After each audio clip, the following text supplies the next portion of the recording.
সব জল্পনার অবসান ঘটিয়ে অবশেষে অভিষেক হচ্ছে শিক্ষার্থীদের নতুন রাজনৈতিক দলের। সোমবার সন্ধ্যায় রাজধানীর বাংলা মোটরে জাতীয় নাগরিক কমিটির কেন্দ্রীয় কার্যালয়ে সংবাদ সম্মেলনে এ ঘোষণা দেয়া হয়।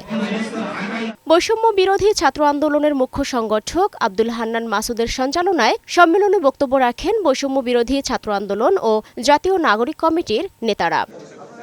জাতীয় নাগরিক কমিটির সদস্য সচিব আখতার হোসেন জানান, তাদের রাজনৈতিক দলের কাছে মানুষের প্রত্যাশা দখলদারিত্ব ও মাফিয়াতন্ত্রের বিরুদ্ধে গিয়ে নতুন বাংলাদেশ নির্মাণ করা। আমরা নতুন যে রাজনৈতিক দলের কথা বলছি, আমরা চেষ্টা করব আমাদের রাজনৈতিক দলের মধ্য দিয়ে আমাদের কর্মসূচি, আমাদের প্রোগ্রাম, আমাদের লক্ষ্য উদ্দেশ্য সবকিছুর মধ্য দিয়ে মানুষের যে প্রত্যাশার জায়গাগুলো আছে সেই প্রত্যাশাগুলোকে পূরণ করবার আমরা সর্বোচ্চ চেষ্টা চালিয়ে যাব।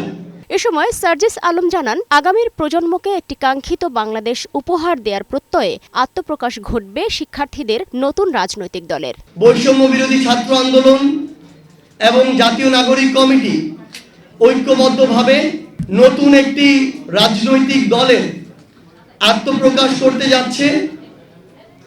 আগামী 28 ফেব্রুয়ারি বিকাল 3টায় জাতীয় সংসদ প্রাঙ্গণ সংলগ্ন মানিক মিয়া এভিনিউতে অভিষেক অনুষ্ঠানে বিভিন্ন রাজনৈতিক দল, শহীদ পরিবার, দেশি বিদেশি কূটনীতিক, প্রবাসী বাংলাদেশি ও ক্ষুদ্র নৃগোষ্ঠীর সদস্য সহ অভ্যুত্থানের সঙ্গে জড়িত সব পক্ষের প্রতিনিধি থাকবেন বলেও জানানো হয় সংবাদ সম্মেলনে।